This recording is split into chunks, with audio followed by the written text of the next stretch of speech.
আজকে দাবি উঠেছে আপনাদের কাছ থেকে, আমি মনে করি অত্যন্ত ন্যায়সম্মত দাবি যে শিক্ষাকে জাতীয়করণ করতে হবে। জাতীয়করণ করলেই সমস্যার সমাধান হয়ে যাবে? হবে না।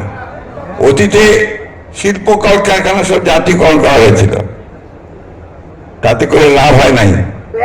আবার শিল্প কারখানা বেসরকারি খাতে তুলে দিতে হয়েছে শিল্পকে, তাই না? অর্থাৎ আপনি যদি দিতে না পারেন, ডেলিভার করতে না পারেন, আপনি যদি জাতির প্রয়োজন মেটাতে না পারেন, তাহলে এটাকে জাতীয়করণ করে কোনো লাভ হবে না।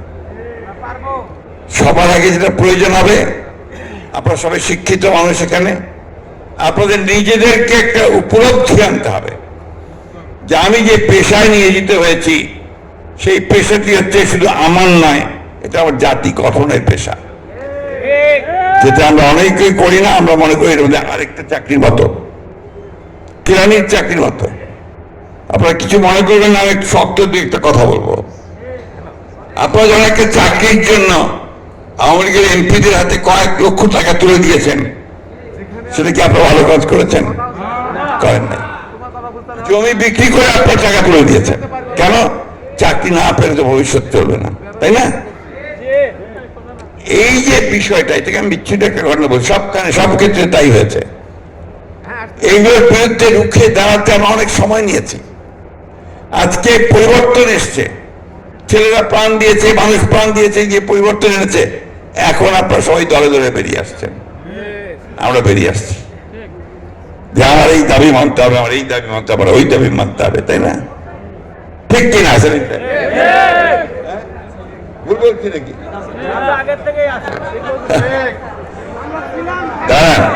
প্লিজ প্লিজ, ওটা সবাইকে বাধ্য করা হয়, ওর মধ্যেই রুখে দাঁড়াতে হয়। ওই ছাত্রদেরকেও বাধ্য করা হয়েছিল চুপ করে থাকতে, আমাদেরকে বারবার জেলে পাঠানো হয়েছে, পাঠানো হয়নি, আমরা কিন্তু রুখে দাঁড়িয়েছি।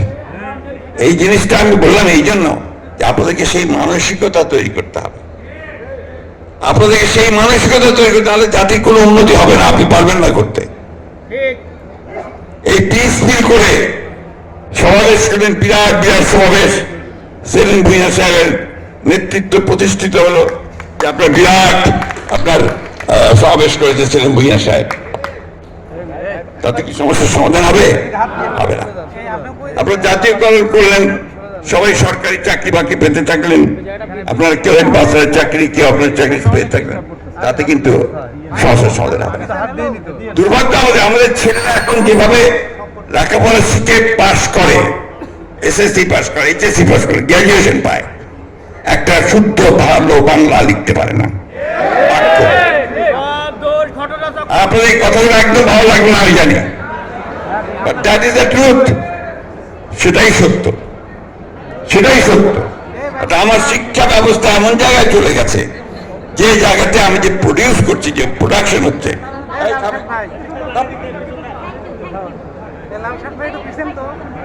সেই শিক্ষা ব্যবস্থায় আমি কোনো মতেই আমার জাতির প্রয়োজন, উন্নয়নের প্রয়োজন, উপরে ওঠার জন্য প্রয়োজন যে শক্তিটা দরকার, হিউম্যান রিসোর্স দরকার, সেই রিসোর্স আমি তৈরি করতে পারছি না, তাই না?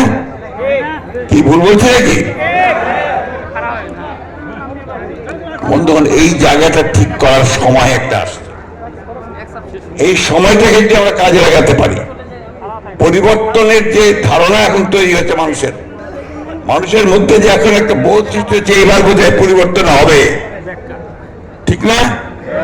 তো সেই পরিবর্তনটা যদি আমরা করতে না পারি, তাহলে কিন্তু জাতি চরমভাবে হতাশ হবে, জাতি ব্যর্থ হয়ে যাবে। আজকে আমাদের এই সুযোগটা কাজে লাগাতে হবে। আমি জানি এটা খুব কঠিন পথ। আজকে নুরু সাহেবরা বারবার রাস্তায় মার খেয়েছেন, জেলে গেছেন, এমনকি এই বিদ্রোহের আগে পর্যন্ত ডিবিতে নিয়ে গিয়ে বেদম প্রহার করেছে, এবং হাসিনা পালিয়ে যাওয়ার পরে জেল থেকে বেরোতে পারছেন। তার এই যে চেষ্টা, তার এই যে আত্মত্যাগ, তার মতো এতগুলো মানুষের যে আত্মত্যাগ, সেই সাইড থেকে শুরু করে ছোট্ট বাচ্চা মেয়ে রূপা থেকে শুরু করে যে জীবন দিল, প্রাণ দিল, তাদের প্রতি আমাদের একটা দায়িত্ব আছে তো নাকি? সেই দায়িত্বটা আমাদের কিন্তু পালন করতে হবে বন্ধুগণ। আজকে সুযোগ এসেছে, আমি সেই কথাটাই বলতে এসেছি আজকে এখানে। এই সুযোগটা কাজে লাগান। আমরা যারা হাওয়ার মধ্যে না উঠতে থাকি যে আমরা ক্ষমতা এসে গেছি, আসেননি।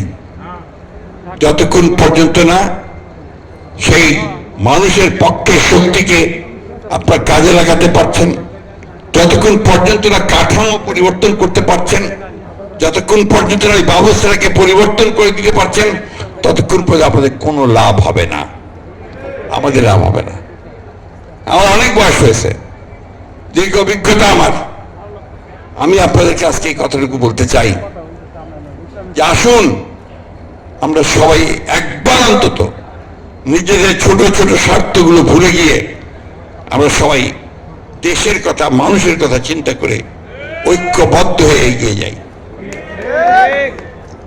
আরেকটা কথা বলবো, কিছু মনে করবেন না। সেটা হচ্ছে শুধু ওই নেতা, আমাদের মতো নেতাদের কথা শুনে দৌড়াবেন না। ভালো মন্দ বিচার করার কথা আসে, শিখবেন নিজেরা, কারণ আপনারা শিক্ষক।